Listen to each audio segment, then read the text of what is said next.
Okay, so next I'm going to be talking about self-image and identity.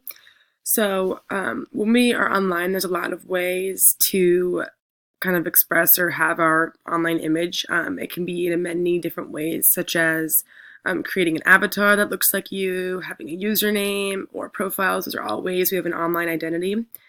But these can be pretty dangerous, especially for kids, because a lot of different situations can happen where a lot of your privacy is not private. So it's just really important to teach kids and even yourself about how to stay safe. A privacy suggestion I saw from one of the websites is instead of using your real name, so here's the example they gave. So instead of using Jack Smith, why not choose Skateboard King 21? That way, only your friends and family will know your profiles, and they can only be like found from them and not from all these other people.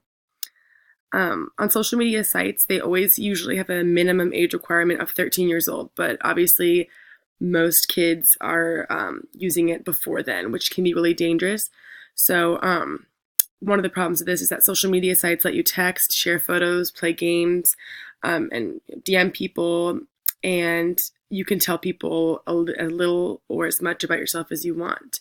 But they can also meet strangers, and their online identity may be someone they actually aren't. So you might be in the sixth or seventh grade, but this person that's messaging you may say that they are, but they could also be a lot older, and they could try to convince you to meet them in person.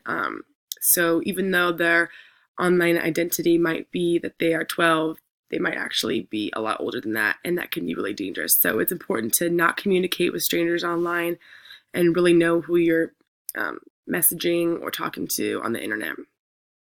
Um, so if anything happens online, I think it's important, and the website suggests that you teach your kids or your students that if a stranger emails you or messages you or texts you or anything like that, that you should tell an adult and have them either get you a new email, reset your account, or if in some serious cases call the police.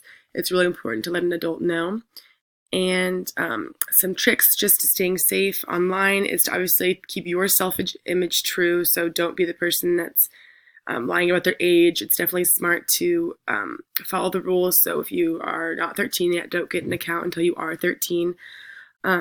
Stick to safe sites. Always guard your passwords. Never share your passwords with others, and change them probably often, and be choosy about who you friend online. So if you're online, you get friend requests, really only friend people that you truly do know, and avoid friending strangers.